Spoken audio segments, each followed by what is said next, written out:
Je m'appelle Émilie, j'ai 22 ans et je suis une femme. Il y a 60 ans, la biologiste Rachel Carson écrit Printemps silencieux, un livre qui dénonce déjà à l'époque les lourds impacts des pesticides sur la nature et notre santé. Et cet ouvrage, il m'a marquée. Je me demande ce qui s'est passé depuis. Est-ce qu'on utilise toujours autant de pesticides ? Est-ce qu'on peut arrêter d'en utiliser ? Et la science là-dedans ? Qui s'est engagé ? Parce que j'ai envie de croire, à un Québec, on pourrait tous consommer des aliments sains, des produits respectueux de nos agriculteurs, de nos agricultrices et de l'environnement. Je suis partie. J'ai décidé d'aller à la rencontre des femmes en sciences engagées dans cette lutte à travers le Québec, en passant de l'Estrie aux Laurentides, de Québec à Montréal, du Témiscamingue à la Gaspésie. J'ai rencontré des biologistes, des écologues, des agronomes, une juriste, une sociologue, une politologue. J'ai toujours été convaincue que chaque petite action avait un impact, comme le petit colibri qui travaille à éteindre le feu de forêt. Et je crois profondément qu'on est tous acteurs de changement, parce qu'il y en a plein, encore aujourd'hui, des Rachel qui changent le monde.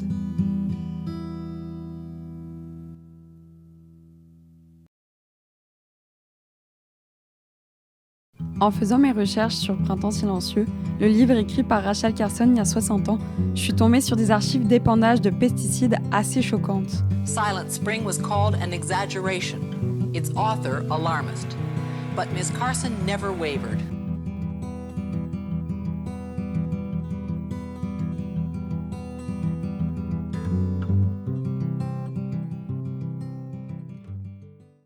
For Silent Spring was really the first warning of the environmental and health damage being created by chemical pesticides.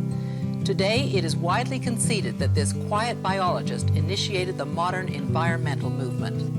Chemicals are the sinister and little recognized partners of radiation in changing the very nature of the world, the very nature of its life. What Rachel Carson wrote and said launched a national debate. The chemical industry felt obliged to mount a response to Silent Spring. Dr. Robert White Stevens of American Cyanamid was at the forefront of the industry's counterattack. The major claims in Ms. Rachel Carson's book, Silent Spring, are gross distortions of the actual facts, completely unsupported by scientific experimental evidence and general practical experience in the field.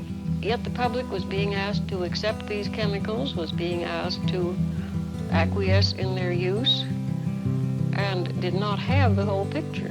So I set about to remedy the balance there.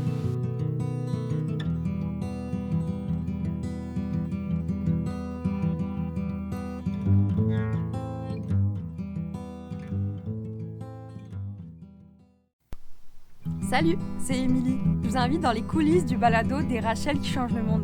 Je suis partie sur les routes du Québec à la rencontre de 10 femmes en sciences engagées qui m'ont permis de mieux comprendre l'enjeu des pesticides. Elles m'ont partagé leur expertise à travers l'agronomie, l'eau, la politique, les lobbies, le droit, la santé ou encore notre rapport à la nature. J'ai fait des rencontres tellement captivantes, alors je vous invite à nous suivre sur les réseaux Facebook et Instagram pour ne rien manquer. On replonge dans le balado pendant quelques semaines, juste avant d'écouter l'ultime épisode sur le bilan de ma quête. Alors, à bientôt!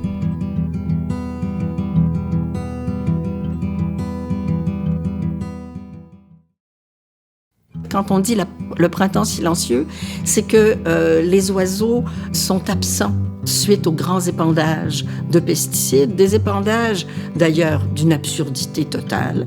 On veut éliminer des moustiques, mais c'est comme si on tuait une mouche avec un canon.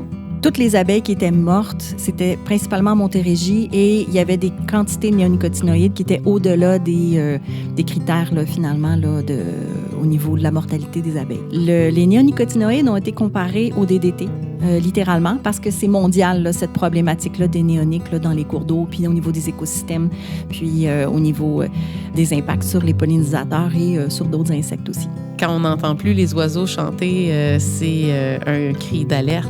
L'écosystème tend à s'autoréguler, puis quand l'humain intervient avec des pressions majeures comme les changements climatiques, la fertilisation intensive, les pesticides, on dérègle le fonctionnement, puis là, l'écosystème devient fragile et un peu dépendant d'une intervention perpétuelle de l'homme.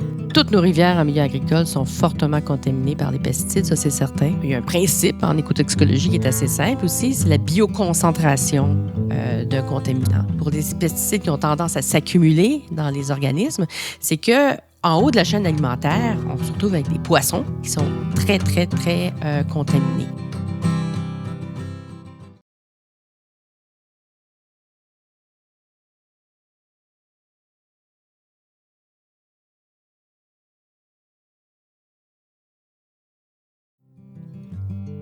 Un sol à nu, la nature va coloniser ça, un sol à nu. Les mauvaises herbes, elles jouent ce rôle-là, en fait, d'occuper l'espace, de venir couvrir le sol. Parce qu'un sol à nu, j'en parlais tout à l'heure de l'érosion éolienne, on peut le perdre. Ce sol-là, c'est une ressource précieuse. Donc, ces mauvaises herbes-là, qu'est-ce qu'elles nous disent? Elles nous disent le sol doit être couvert. Si on a aussi un sol très riche en azote, avec une fertilisation pas nécessairement adaptée, mais il va y avoir des plantes très efficaces pour venir pomper cet azote-là pour éviter qu'on la perde. Donc, il faut apprendre de ces plantes-là. Puis, c'est ça qu'on fait en agriculture biologique. On fait des engrais verts, des cultures de couverture, des cultures intercalaires. C'est sûr qu'on ne peut pas le faire dans toutes les cultures, mais il y a des moments de l'année où on va essayer, là, dès qu'une culture est terminée, de mettre d'autres plantes pour utiliser l'espace. Sinon, c'est les mauvaises herbes qui vont s'y installer.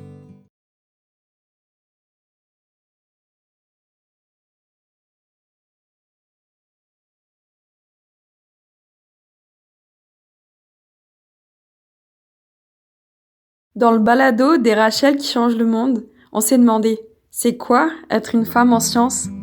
Définitivement, il y a beaucoup d'enjeux à être une femme en sciences. C'est un plaisir, d'abord et avant tout. Il n'y a pas beaucoup de femmes dans la recherche, mais il faut leur laisser la place. Hein? Je me suis jamais arrêtée à dire « Est-ce que je suis une femme puis que je devrais faire attention? » Non, j'y vais. Ma propre mère est chercheuse, professeure à l'université, donc je savais que c'était possible. Il y a toujours eu des grandes femmes en sciences de tout temps. C'est beaucoup plus difficile de s'imposer. Les hommes sont quand même plus prompts à prendre la parole. Certains qualificatifs étaient liés aussi au fait que je sois une femme, on tentait de me discréditer. Les gens qui occupent les postes de décision, ce sont davantage des hommes. Le dirigeant, à la fin de la rencontre, au lieu de me serrer la main, m'a donné un bec sur le front.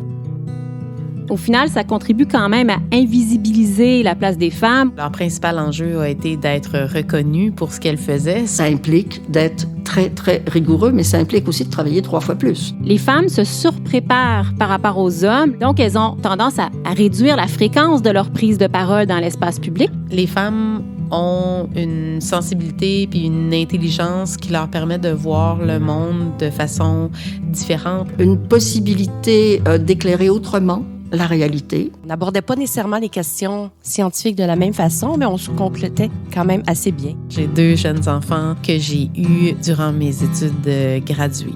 Effectivement, si on regarde mon CV, j'ai pas autant de publications scientifiques que d'autres chercheurs du même nombre d'années, tout simplement parce que j'ai eu plusieurs enfants. Si elles ont moins de publications, elles lèvent moins de financement, peut-être qu'elles sont considérées comme moins productives. J'ai des filles qui chauffent des tracteurs autant que des gars. Pendant toutes mes études, j'ai toujours fait partie de la gang des boys, la gang des gars. Puis j'avais eu des bourses, moi, de recherche sur la base de femmes en sciences. J'ai contribué à fonder un réseau de femmes en environnement. Je sais que c'est pas la même chose dans tous les pays, donc on a quand même cette chance-là. Comment on peut donner une voix aux femmes en sciences dans le domaine? Moi, j'ai toujours fait comme je le fais, point. Le balado des Rachel qui changent le monde est disponible sur toutes les plateformes d'écoute.